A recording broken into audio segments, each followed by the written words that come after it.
Hi, and welcome to Finding Your Way Through Therapy. I am your host, Steve Bisson. I'm an author and mental health counselor.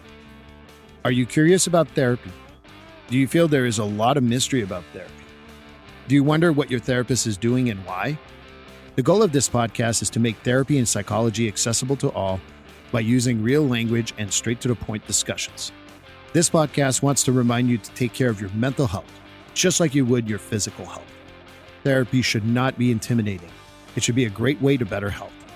I will demystify what happens in counseling, discuss topics related to mental health, and discussions you can have with your therapist. I also want to introduce psychology in everyday life, as I feel most of our lives are enmeshed in psychology. I want to introduce the subtle and not so subtle ways psychology plays a factor in our lives. It will be my own mix of thoughts as well as special guests. So join me on this discovery of therapy and psychology. Hi, and welcome to episode 43 of Finding Your Way Through Therapy. I am Steve Bisson. I hope you get a chance to listen to episode 42 with Bethany Amatucci. You will learn something about me if you listen to that episode, as well as obviously you're going to hear a whole lot about Bethany and her great work. So I hope you go back because the story that we shared is pretty unique and still makes me smile and just a great story. Episode 43 will be with a returning guest, someone I consider a friend, someone we've done for a long time supervision together in a group. He's been doing that with that group for about 30 years. But Pat Rice is someone that's going to come back, and I'm going to keep him on subject this time. And that's what I've been asked to do. So we're going to talk about his near-death experience. We are going to talk about his behavior when he was not sober. We are going to talk about recovery. We will talk about spirituality. We will talk about energy. We will talk about so many things, and I hope I can keep him on subject. All joking aside, Pat is an amazing guest, so interesting guy. So I hope you enjoyed the interview. Well, hi, everyone, and welcome to Finding Your Way Through Therapy. I am Steve Bisson. This is episode 43. As I said, I'm sitting here with a returning guest, Pat Rice. Pat Rice was on episode 32. Pat Rice is someone I consider a friend. We have the same mentors from the past and just enjoyed my conversations with him for so long. The interview went so well on episode 32. We didn't even get to half the stuff we want to talk about, which is typical of me and Pat, getting off subject and talking about 400 other things. Probably means that he's a very interesting guy. So I want to welcome back Pat Rice. Thanks, Steve. It has nothing to do with ADD, of course, but yeah, it was really nice the first time, and you make it so easy. It's a conversation just as if we've had many. I did get a little bit of feedback from folks. One of them is my wife, and suggested that I get back and talk about what I said I was going to talk about the last time, but we got it led astray or afield, shall we say? It's always you go in the direction that the energy in the universe kind of moves you. So I'd probably get in a little bit more of that today. Well, you stole the words out of my mouth because I don't even know your wife, but I felt her energy saying you cannot let him stray from the near-death experience that he had. Yeah. So that's one of the things that we're definitely going to talk about today. But again, for those who did miss episode 32, can you just do a quick intro of who you are, Pat? Sure. I'm an elder, if you will. I'm almost 74. I'll be 74 on St. Patrick's Day. And I'm a psychotherapist. I have been for most of my recovery. I'll talk a little bit about that at Steve's behest today, that I am a clean and sober guy for coming up on almost 36 years, early April, rather. And a lot of what I'm going to talk about today on near-death experience that I've had, and how those who have had similar have been led to me, and shamanism and all of that kind of world in which I live now, is as a result of that sober path and some of the people that have been influential in guiding me and other entities as well. So it's all tied in. And as I said, the first podcast we did, is that I have not really talked about this publicly. I kept it out of my clinical practice for a long time until, again, my guides were telling me it needed to come out because people were coming to me for some guidance in their own spiritual journey and not necessarily for traditional psychotherapy.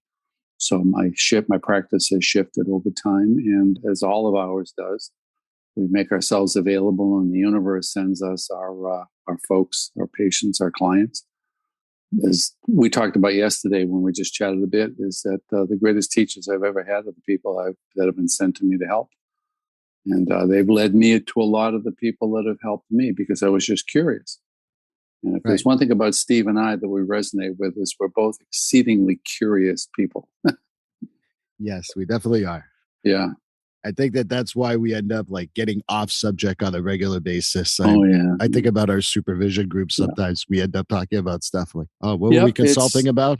Yeah, it's all support in best sense of it. But I am a free and kindred soul here today. You're the one that has to keep me on track. Best of luck, my friend.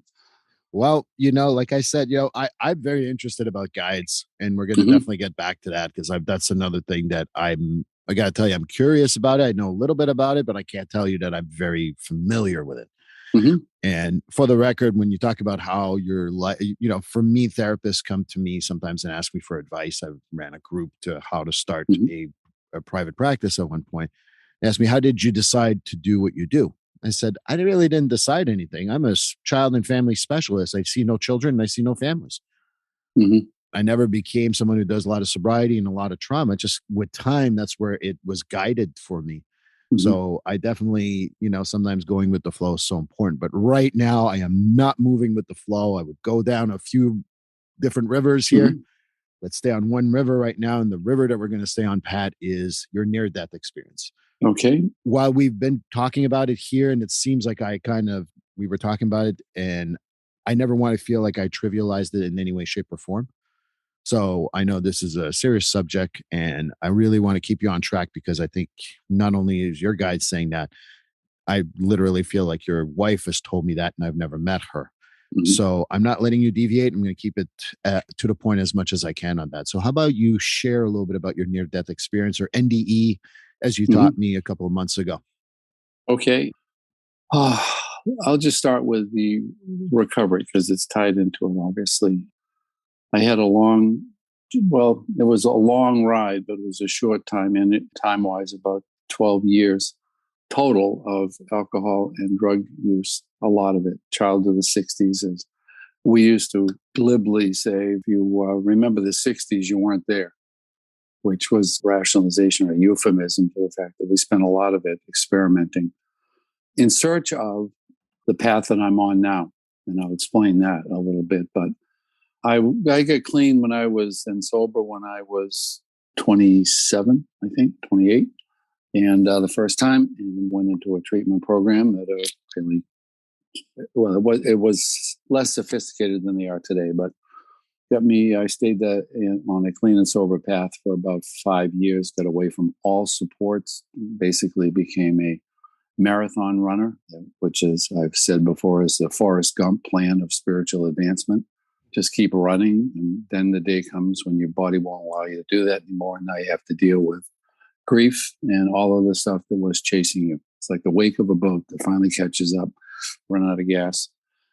So I started using again, and it didn't take very long for me to get very, very, very ill, psychiatrically and spiritually, and that culminated in me waking up one morning in on April 8th, I believe, of 1986, with someone with an axe, a firefighter, breaking the door down in my apartment.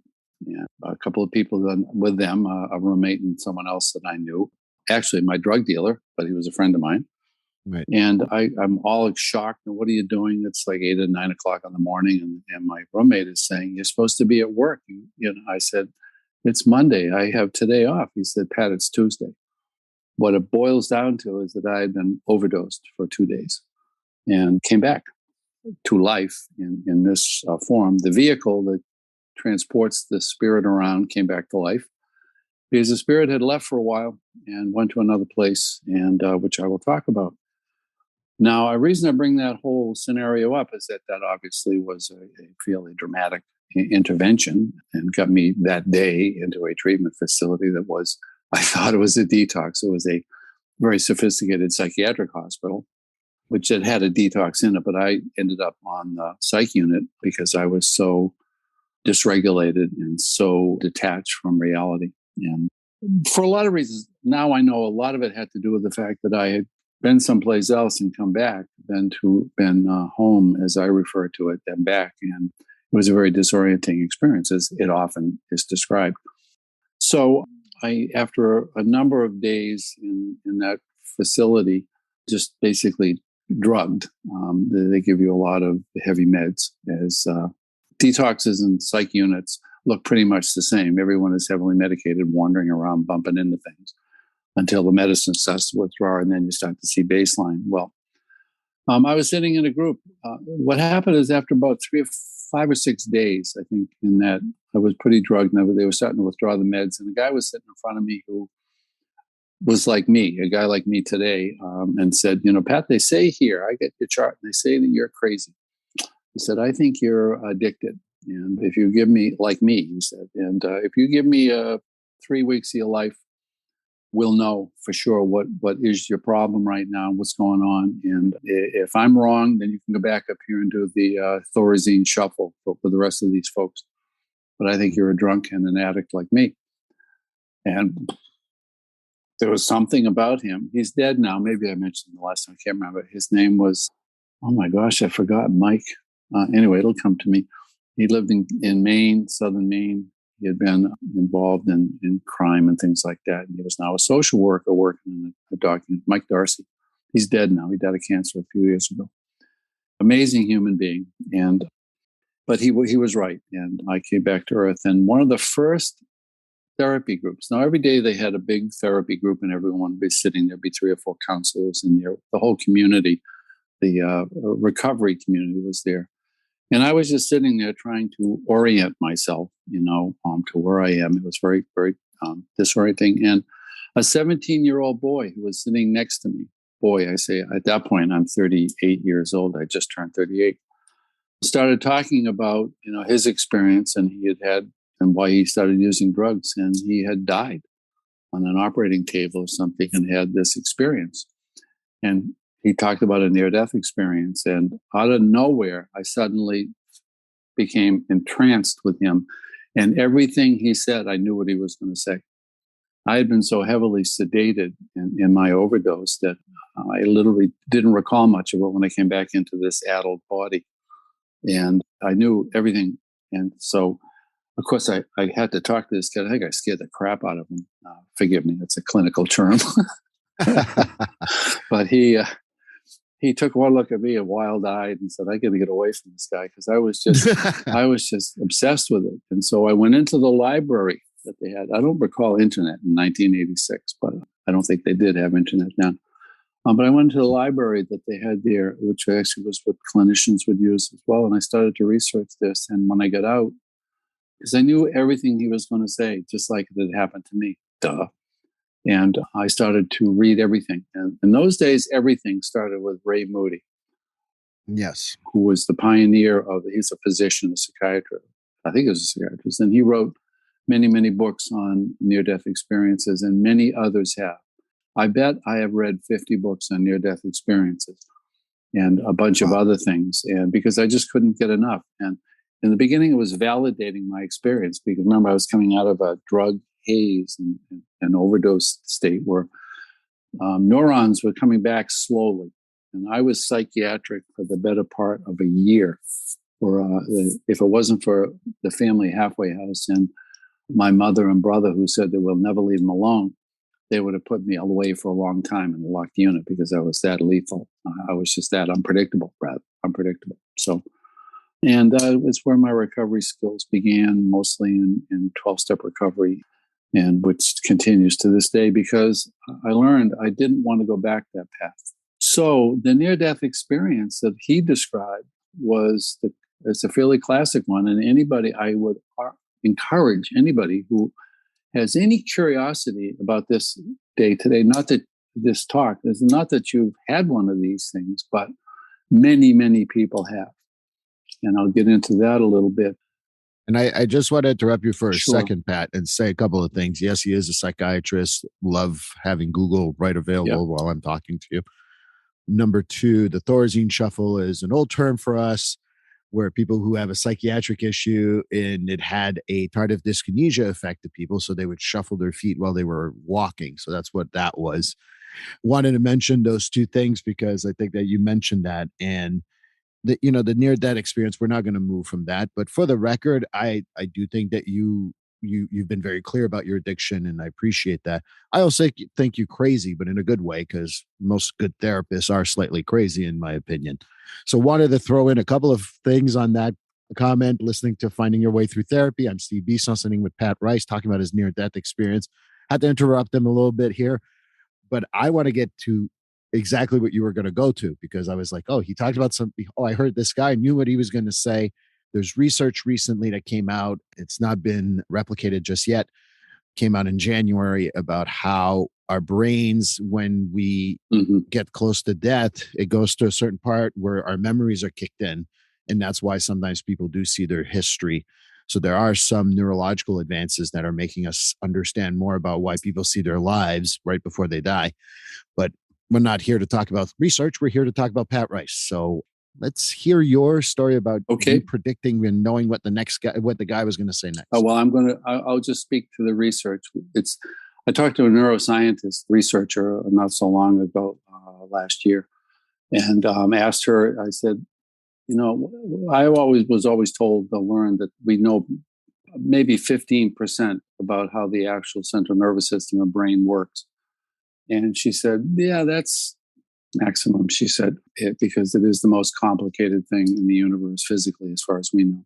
So when I hear research and everything and the reductionist view of Western medicine wanting to definitively say, well, it's clearly just a gasp of oxygen. And if they had been where I've been, and as I said before, if anyone is really curious about listening to a eminent physician talk about his near-death experience, Google Eben Alexander and read his 2 books.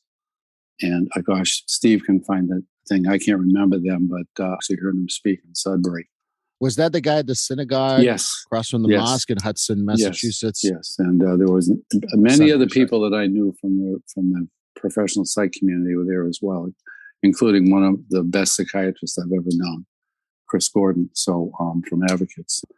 But anyway, it's back to my experience. So everyone's going to have their own understanding of things.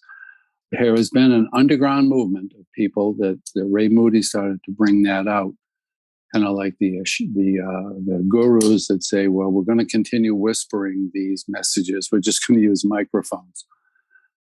He began to legitimize this, and I'll explain some of the things that I have seen and experienced. The classic experience is a tunnel experience, a very noisy, loud, bright tunnel that kind of looks like the versions of a wormhole, going down a wormhole. Frankly, it almost reminds me in the movie 2001: A Space Odyssey, when he is off going into another dimension or wherever the heck he was going. That's the kind of experience it is. It's loud. Dr. Alexander described that remarkably well. It's a loud, disjarring experience. Is you're literally it's mostly has to do with the frequency. In order to operate in a very low band frequency in this plane of existence, the spirit, which vibrates at a much, much, much, much higher frequency in the other dimension from which we came, it is a very awkward transition. So it's loaded with, for lack of a better term, static, and it's an awkward and loud and disjarring experience. And then you're in a very beautiful, quiet, peaceful place that is pretty unique to the individual. It seems that you experience things that are unique to your life experience and your past life experience, your whole experience, if I should say. And there's an opportunity to reflect in a meaningful way with your guides as to did you fulfill your mission in this incarnation? And I'll get a little bit astray, is that what I did learn, I might have said it the last time, is about my last life experience is the only thing the guides would say to me was that you need to know nothing more than the fact that you did not survive your addictions in that lifetime, but my last life. That's the only thing that's relevant to you. The rest of it is probably just a garden variety sad existence or whatever, missed opportunity. So my full experience, my own near-death experience, came mostly when I started reading about others. And then it just all came back to me. It's a flooding type of experience. It started with that 17-year-old. It couldn't continue because he thought he was looking at Rasputin, the mad monk or something, who was chasing him around for a while. And then a nurse said, "You got to leave him alone, Pat. You know, you're all psychiatric here, remember?" So she said, she was the one actually that sent me to the library. She said, "Go look it up."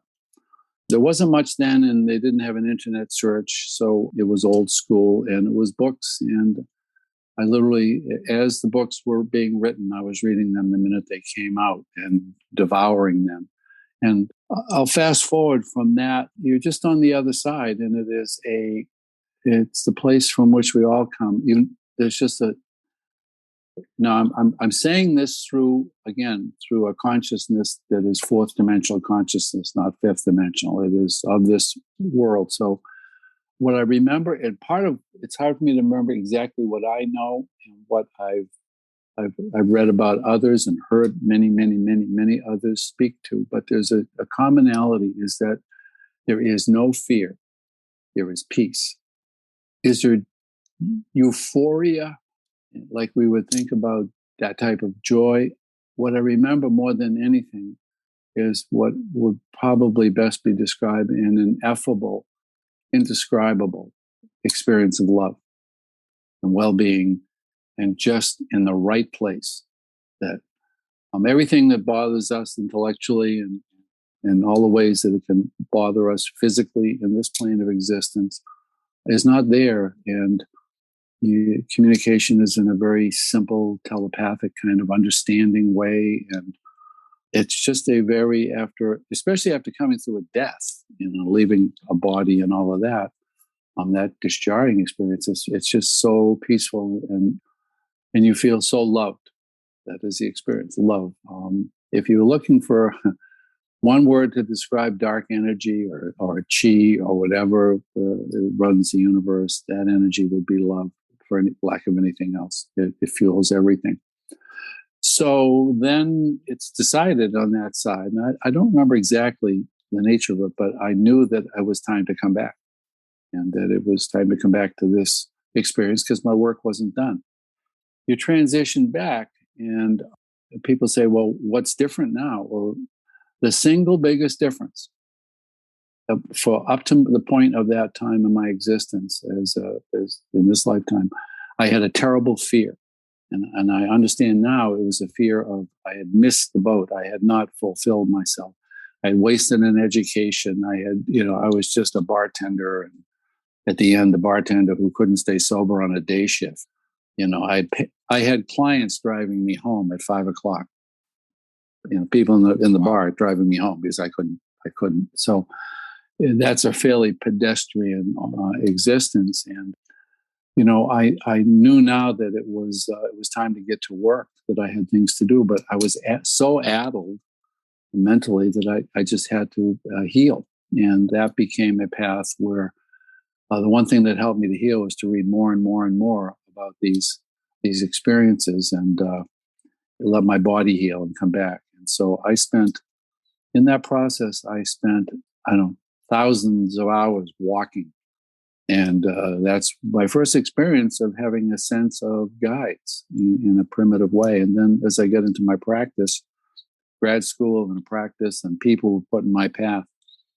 Now, I should say this. I want to just explain this one thing, which started to open my mind to. I'm going to describe an angelic experience. When I got sober, I was come back from a horrible week where I tried to kill myself twice in South Carolina on a golf trip. I don't think I talked about this. Did I, Steve, from the last time?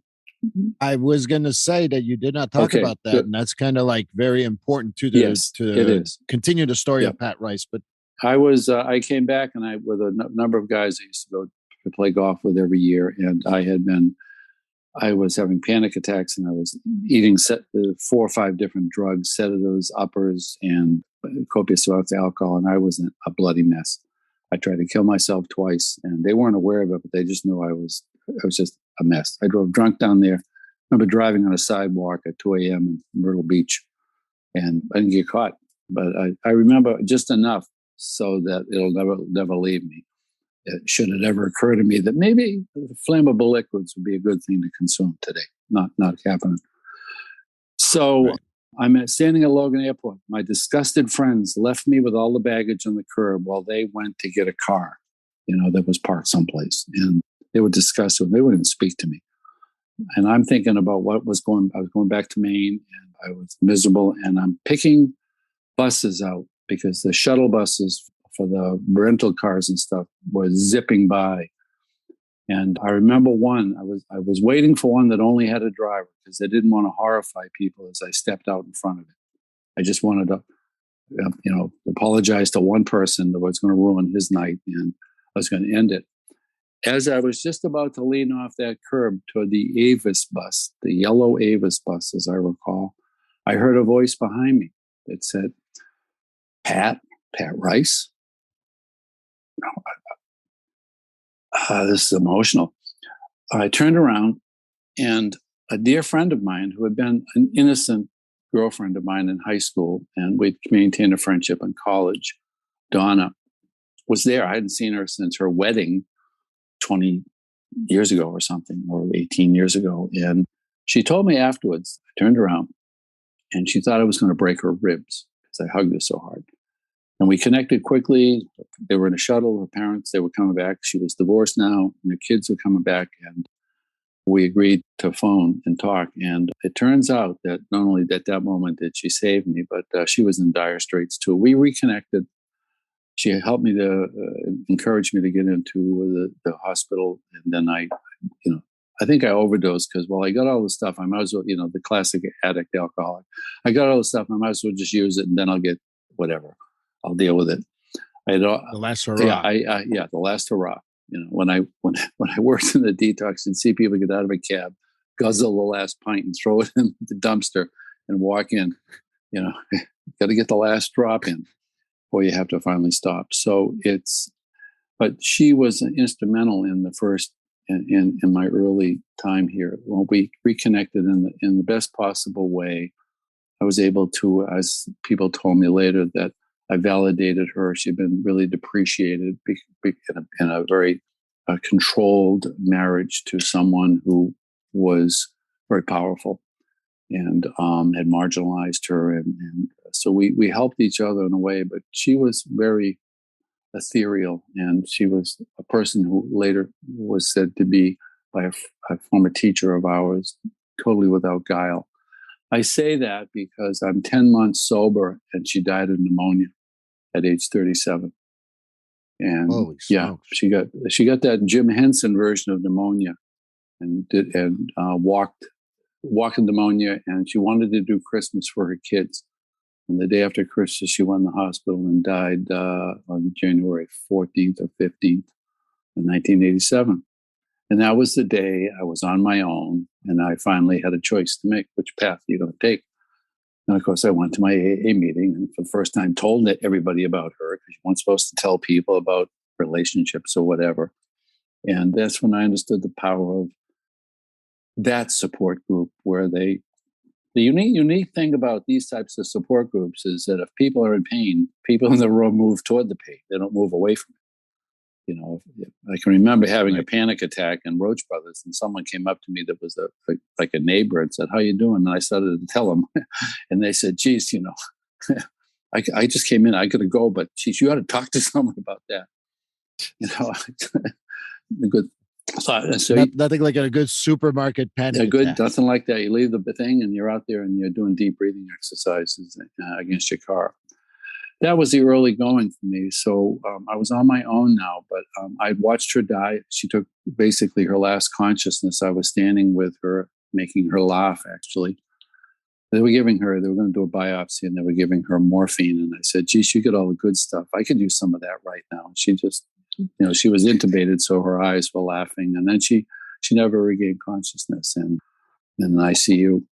Years later, the first ICU evaluation that I did in that hospital was in the room that she died in. It just doesn't. And one of the last things she said to me, and then I'll end it with my friend Donna, my angel.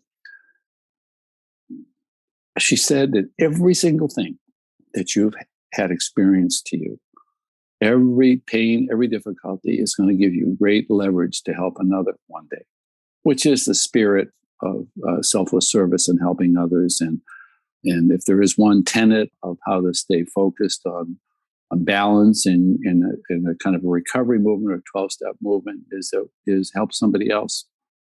It started with two Right. people who were hopeless cases, and the physician said, "Why don't you guys talk to each other? We got nothing for you. Maybe you can help each other." And now, there's 3,000 meetings in Eastern Massachusetts in a week.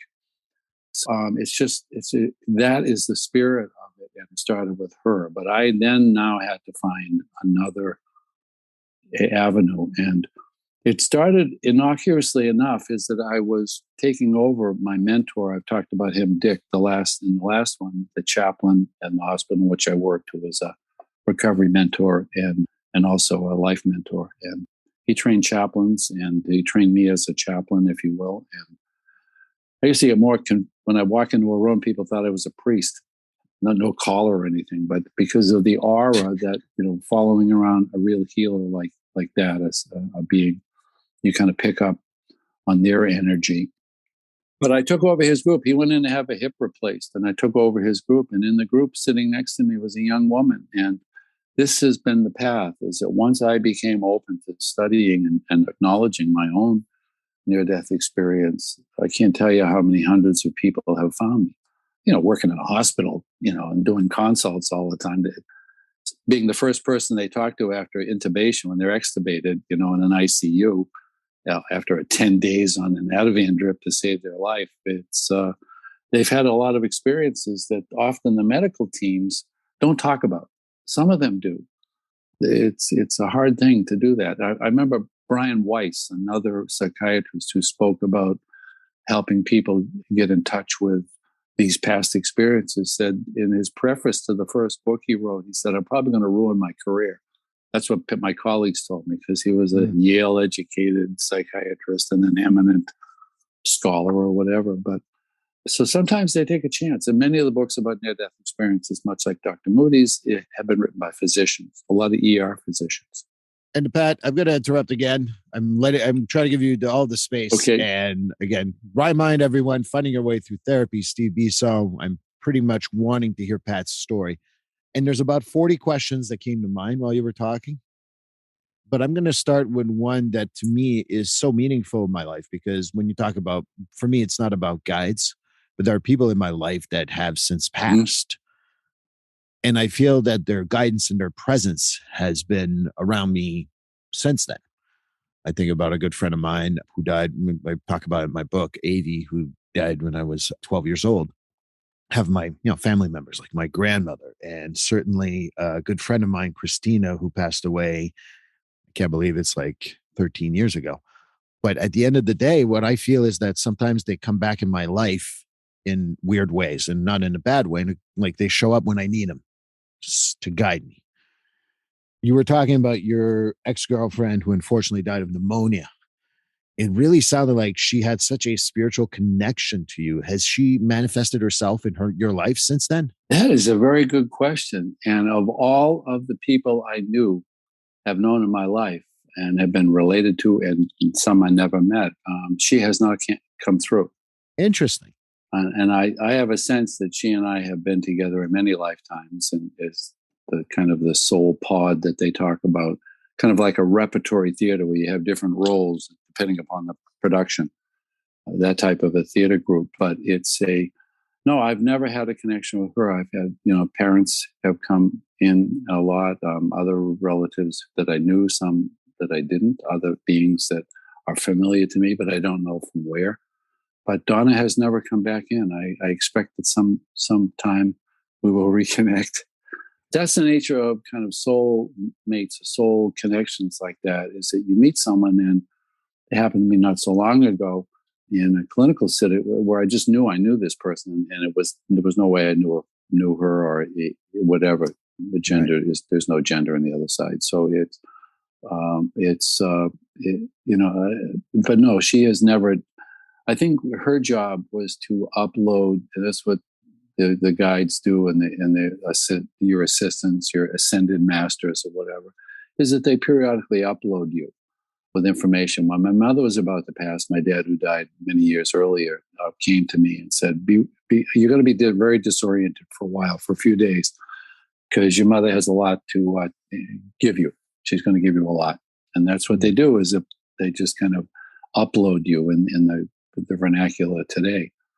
It's all of these people. Some have come in, and I've only seen them one time. This young woman, and I took over Dick's group that time, and there was a woman sitting next to me who had died 11 times during heart surgery. She was 22 years old. You talked about her in the episode. So, the pen story. The pen above the thing. And I've heard that same story, similar stories, over and over and over again. And I'm going to leave it as a cliffhanger so people can go back and listen to episode 32, because I want people to go back, because that was such a powerful story too. You clever podmaster, you. Yeah. Hey, I get one or two right once in a while. But these folks have just found me over and over and over again. And most of it is just to be validated. I don't know why I chose you, but it's, and I know why. When someone starts, I know where they're going. So I kind of shortstop it now. And that when someone is there and they're hinting around, and I said, I'll just basically kind of throw it out there in a way, is that, people come to me for all different, sometimes I do a lot of grief work. But I said, it sounds to me like there's something else you really want to talk about. Trust me, you cannot tell me anything I haven't heard before in some way, shape, manner. And because I really believe that. And then they start talking, and I said, oh, so you had one of those experiences? He said, yeah. And then they say so many of the same things over and over and over again.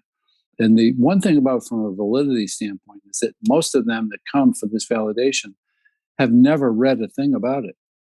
They don't even know there's a term. And some have. In this day and age, it's pretty hard not to, but they just needed to be validated. And the medical community is changing somewhat, and they're validating it more and more. So what this led me to, this near-death experience, and being oriented to that, is being open to being able to seek communication with my guides, my counsel, whatever the term is, the people, the spirit guides. And that has led me to a path of more of a shamanistic path, which is a very misunderstood concept to many people. So let me give you my definition, my personal definition of. Before we jump to that, so that I don't lose track. So spiritual guides is something that, again, very curious about. I have a vague idea of what you mean, but maybe for me and for the rest of the audience, what is a spiritual guide? Where does that come from? A spirit guide is somebody that has an interest in helping me. Probably someone that I've known often for a long time, many, many lifetimes, or forever. It's hard to put this in four-dimensional reality, but it's a four-dimensional language. But it is someone who's on my team, my support team, if you will. It's like anybody, any athlete, a high athlete has a whole team of people that help them. Starts with family, schlepping them all over the place to soccer games or whatever. So we don't do any of this alone. There's a community in all of this. And we come into this Earth school basically to take classes. And the professor that in the Earth school is pain. There's no pain on the other side. And so we come in here to get all of those forms of it. So these guides are present. And the goal of spiritual development, certainly even in a 12-step model, is to develop a conscious contact with this other power, this higher power, whatever it is. I don't look for, as I've said before, a deity or whatever. It's not religious. It's just I want to find out. I need help so I maximize my experience in this lifetime. And the guides, some people will call them guardian angels. Some people will call them archangels, the big guns, if you will. But they're all able to help us, but we must ask for it literally on a daily basis, because they will never interfere in our path. That is not their role. Their role is to help, and they have unlimited power to help. But we have to ask, and we have to find a path to that. And mine found me in a way, and I connected with a lot of people who facilitated this. Right. guides in this life, and I have one who's now in Utah. But it's So guides don't have to be just only on the fourth and fifth dimension. They can be in three-dimensional right in front of you. well, I think that anyone would tell you that if the higher power works through other people, and certainly the model of 12-step recovery is that if you put another person whose lifestyle and way of doing their business you respect, if you put them between you and your next action, especially if you're upset, you're probably going to live a more balanced life. And it's just seeking advice. And the Buddha once said famously that when the learner is ready, the teacher will appear. Whether it's a written word teacher or a person comes into your life, at a time when I was about literally to walk off and die because I was done. I just couldn't do the path of the sickness anymore. A person I hadn't seen in 20 years that had been very spiritually connected to me. They used to call us the dreamers in our group of people growing up in about the 8th grade, the dreamers, they're off talking about intellectual. And when everyone else was going to concerts, we were going to the Esplanade and seeing the Pops or something like that, where the intellectuals, they called us too. We were just talking about stuff that kids in middle school and high school didn't want to talk about, things that were beyond all of this. And we all have that. We all have those experiences. We all have those. I certainly remember It's going to high school. Yeah. I got to give a shout out to one of my best friends, Frank, and my friend Joss and a few more people in my high school. We had a notebook about this big, and we would philosophize about stuff that 14, 15, 16-year-olds do. So it's not exactly like brilliant to this day, but it was nice to have that connection to people who were able to have that philosophy thought process. Yep. And most people would look at us like, it was half in English, half in French, because I went to a French school. So it was interesting. Sometimes it was about, girls, but most of the time it was like philosophy stuff that, like, today I still have a book somewhere and I read it and I go, wow, we were dreamers. So when you said dreamers, I'm like, oh, I connect to that very much. Yeah, I think the first thing and I have a book, one of the things she gave me was Khalil Gibran. Khalil Gibran, yes. Yeah, and that was something we looked at and reviewed when everyone else was reading Catcher in the Rye, which we read, but it was just something more to it. So I don't doubt that we've been together many times and will again, or been together forever. But the other guides, some of them are people that I knew in this life that have passed. My dad was a large part of it. We never had a relationship really in the life because he died so young. How old were you when your dad died? I was 25. He tried to help me, He was the guy as we were walking along the last time I saw him alive. He said, you drink and smoke too much.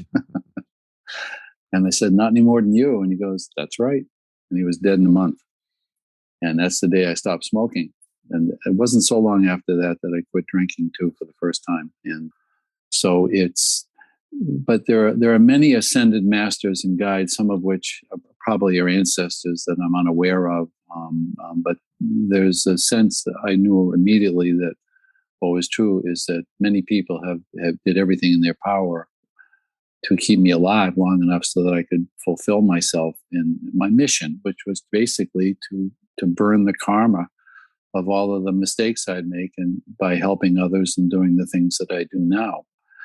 The connection to spirit guides in a shamanistic way, there are all kinds of pagan type or earth-based methods of shamanism, but shamans are essentially healers. Right. They're helpers and healers. And I posted something on social media the other day that I had seen and just grabbed from Mr. Rogers, who said, I'll quote it, you saw it, when bad things would happen around, and his mother used to just say, look for the healers, look for the helpers. Yeah, well, healers. Look for the helpers. And, the selfless service is important. Just doing what you can in your local community. We can't do much about world stuff, but we can turn around and it is a way of channeling the energy of despair or fear, doubt, and insecurity, or anger and frustration and outrage, channel into doing something. I know my wife has roots, her ancestors, her parents were Ukrainian. So she's twisted right now about this. What's she doing now? She's doing Meals on Wheels, which is what she does. Yeah. volunteering, helping someone who is in front of you, just with kindness. Just be kind. And the helpers are generally the people whose energy, it's all energy. Everything is energy. If we're going to do another one of these, it'll be all about energy. That'll be in season 5. You will be invited back because I still look at our list and I'm Okay. like, oh my God, we didn't get to like 3 more things. So you will be invited back. But I want to mention one thing that, talking about the healers and the helpers, one of the things that I've learned through my spiritual journey, and I want to share this with you because I read that about look for the helpers. The one thing that we tend to forget about first responders, helpers like mental health or doctors or medical, most of them are just in the moment. And if you look at that spiritual practice in general, I will never tell my first responders that they're doing a spiritual practice because I think that they will be kind of like, no, I don't do that. But when you think about the helpers and the healers that you're talking about, and we're recording this, it's March 1st. The war between Russia and Ukraine has started about 5 or 6 days ago. So there's a lot of like very much relatable stuff. I know this is be released sometime in April. But I always think about how people who are healers and helpers, they're not thinking about tomorrow. They're not talking about the past. They're thinking about what can I do now to help people. And I think that that's part of the spiritual process that a whole lot of people have gone through that maybe they don't even realize that they do. I would certainly agree. It's kind of what I see is we've gotten away from. I was reading, we've got a new favorite show on TV. It's another incarnation of All Creatures Great and Small on PBS now, the modern version. And it really goes back to trying to do a period piece about it. And they were talking to the cast, and they were all quite enamored with getting out into the Yorkshire Dales with the people that lived there. They're a large part of the cast, if you will, the locals. And because there's a kindness and an openness and a gentleness about these people. And I think I mentioned it the last time is that, you cannot really care for the personality of your neighbor, but if they need help, you help them. That's how you survive. And the reason that there's been 100, I think, incarnations of 12-step recovery groups for everything and support groups and everything is that we hunger for community. We've lost it in the great diaspora of families splitting and going all over the place. Is that we've lost our sense of community and family, and we find it if you're on a spiritual or shamanistic path. I'm finding the community that I have been with for all time. Remember, time is the dimension that we created here. Right. Is that there is no time in spirit, and there's no fear in spirit. There's no pain in spirit. There's just learning and trying to be helpful. And some of the ascended beings that have really evolved on the other side have great ability, and they've learned how to help people in this plane of existence, and that's part of their mission, if you will. And some of them are very high. The hierarchy. Swedenborg talked about this in his philosophy and his religion, but there's a hierarchy on the other side that mostly just has to do with frequency. There's no competition. It's not, well, geez, I can hardly wait to get up, because as you get there's more responsibility. There's more ways to be helpful to others. But that is the overall reaching thing about the world, the realm of spirit. Call it a quantum field, a quantum dimension if you're a physicist, but it's the ability to be connected to a community of beings and entities, whatever they are, or whatever it is. I'll promise you, it just makes sense. When on the other side, everything makes sense. So I used to say when I was a boy, and I meant it, I said, I don't know, but when I'm in heaven, I got a lot of questions. I used to say that. And some of them have been answered now. But what happens when you have a near-death experience is one thing. You cease to fear death at all. As I watched Donna lose her consciousness and move basically into a stasis, that most of her was already on the other side, I lost all fear of dying, because it really became apparent to me that this is every one of us is going to go through this transition, and the vast majority of us have done it before, sometimes many, many, many times. That's something that the energy the energy world, the world of energy healing and all of that can assist as well. But I'm writing it down for season 5 because between energy, season 5, spirituality, and reincarnation, I think we're going to have a lot to talk yeah, about there too. yeah, we'll go Buddha in the next one. So Hey, yeah, that's my guy. But I was it's going to ask you about yeah. that fear of death because, again, just a reminder: fighting your way through therapy. Steve Bisson here, talking to Pat Rice, getting close to the end here. That's why we definitely need to do another interview. But I would say to you that, when you lose your godmother at age 13, you lose your best friend at age 12, and you lose your grandmother at age 8 and never known your grandfathers, my fear of death went away pretty quickly. It led to reckless behaviors for a while, and I will admit that freely. But today, I don't fear death. And I think that if it happens, I'm not hoping it happens tomorrow. I'm hoping I have many, many years in front of me. But it's something that another spiritual practice that I kind of remind people is that whether you believe in afterlife or not does not matter to me. And I think I talked about that in the last podcast, but I'm going to say it again. Are you doing the best you can while you're here? And you need to be able to live your spiritual life while you're here and realize that that's probably the most important thing you'll leave.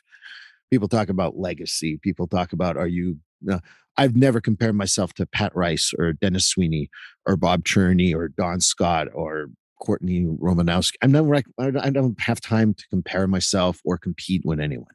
I got to be Steve. And do you think that part of that shamanistic ritual is also kind of like just being okay with you and not comparing and not competing and knowing that at the end of the day, we all end up in the same dust? Well, we end up in the same collective consciousness. We all go back to the place we came from, the familiar place. We recharge that battery. A lot of that gets drained here. The path to shamanistic awareness of the original shamans, a lot of the Aboriginal shamans use mind-altering agents, ayahuasca, peyote, these types of things to facilitate it. The African-based ones, a lot of them use endless dancing, fatigue and exhaustion and everything to create that. We use in these disciplines here meditation, to facilitate. It's a calmness, a quietness that the altered consciousness is not that you're tripping. What it is that you're losing an interest in all of the distraction around you and you're focused within in your own consciousness. And that is a meditative path. I sought that initially with LSD and peyote and psilocybin and all of those types of things and ecstasy and all of the other agents. And I have the Dane Bramage, as we say, to prove it. Now it's a very different, and everything is restorable in consciousness, and the guides are there only to help. And the fear of death is not a fear of leaving here. It's not a fear. I think there's a natural thing, being human, of fearing an awful, painful death. I've watched people and helped people die of all kinds of things. ALS is at the top of the list of a very awful, undignified way to leave. But dementia. I've seen people do amazing things in acceptance and very spiritual living in that moment and in those moments. But it's the ability to just relax into a knowing that there's so much more to this. And my fear wasn't a fear of dying. My fear was a fear from that last lifetime of not getting it right again. And so there was a sense of urgency. But when I come in here, and what the guides tell me now is that relax. You've got all of us at your back. You will fulfill yourself this time. Just keep moving forward. Stay focused. Believe in yourself. Believe that all of the resources are going to be given you to assist others. My Reiki practice is attached to seeing people's energy and finding words and metaphor to help them that make sense to them. That's how I try to channel that energy. But it's to stop fearing that you're going to run out of time. You have plenty of time. As long as you are keeping yourself focused as much as you can on two realities. Present moment is the only thing that is actually real. And there's plenty of help available. We don't have to figure this all out for ourselves. No. And that's one of the things that, especially men, is that we just want to get into a corner. just give me, I'll figure this out. You can't, And I will say this, I might have said it the last time too, is that Einstein said, famously that, you can't solve a problem with the same mind that created it. We need people. We need people on the other side. We need others to fulfill ourselves and to grow. We need to help others. That's all part of this give and take, the karmic balance of everything.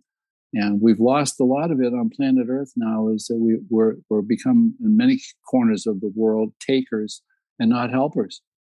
And as we say, there's a lot of people on planet Earth right now that they name streets after, and they all have an arrow. And we're taught, and my guides have taught me how to handle and move away from the energy vampires. Right. And that is something we'll talk about the next time. How about that, Steve? Well, how about we put a bow on it by doing that? And I'm saying that for me, I agree with a lot of the stuff you talked about. Obviously, possessions. I got to say something about that, because I can't take this book to the other side. I can't take this pen to the other side. I can't. So, we talked in the last episode, and I think we're going to talk about the spirituality of how possessions are really like, they're not possessions, right? That jersey behind me is not coming with me. You take two things with you, two things only: knowledge and love. Knowledge and love is what goes with you. That's what I learned. And the pain we see in people is when they get disconnected from a sense of love, or they get disconnected from their knowing, and they're wandering around trying to reconnect to that. But that's all that has taken over there. You'll remember having the jersey, but it won't come with you. Well, I remember my aunt and I would have conversations about spirituality, and one of the things that she had mentioned, and I believe this firmly, but I don't remember the orientation, so please forgive me for that. I believe that we come back to fix the mistakes we made in past lives. Exactly. And until you ascend, I think the number that she had mentioned was 14, if I remember correctly. And on the 14th, you should be elevated. That's depending if you learn from your past experiences. So I think that when I'm going to say thank you again, Pat Rice, for everything, because I could go on here. I was talking to Pat right before the interview, and I'm going to say this as we end. And obviously, the attention span of human beings are about 30 minutes to about an hour. We got about an hour. I don't want to lose everyone. Give a little cliffhanger so people come back for season 5. So I want to say thank you, Pat. Well, thank you for the privilege of your company. And I thoroughly enjoyed this. And again, stay curious. For anybody that's listening, just stay curious, stay open to this, because you'll be led where you're supposed to go if you just stay open and keep your heart and your mind open. And your guides will find you if you sit in the right place and be open to it. Could not have said it better myself. Thank you, Pat. Thank you so much, Steve. Pleasure. Well, this concludes episode 43 of Finding Your Way Through Therapy. Pat Rice, again, thank you. Great conversation. We still didn't get through everything, but hey, I think that everyone really enjoys having you come to the podcast. So we're going to look forward to finishing those conversations and probably finding other things to get off topic and have you another time for, what's season 6 or 7, whatever we get to. But thank you so much for that, Pat. Episode 44 will concentrate on toxic positivity. That's probably one of my biggest pet peeves. And I'm hoping that you enjoy that conversation or, that talk that I'm going to have, because it is important to not fall into toxic positivity. So I hope you join me for my next episode. Please like, subscribe, or follow this podcast on your favorite platform. A glowing review is always helpful. And as a reminder, this podcast is for information, educational, and entertainment purposes. If you are struggling with a mental health or substance abuse issue, please reach out to a professional counselor or therapist for consultation.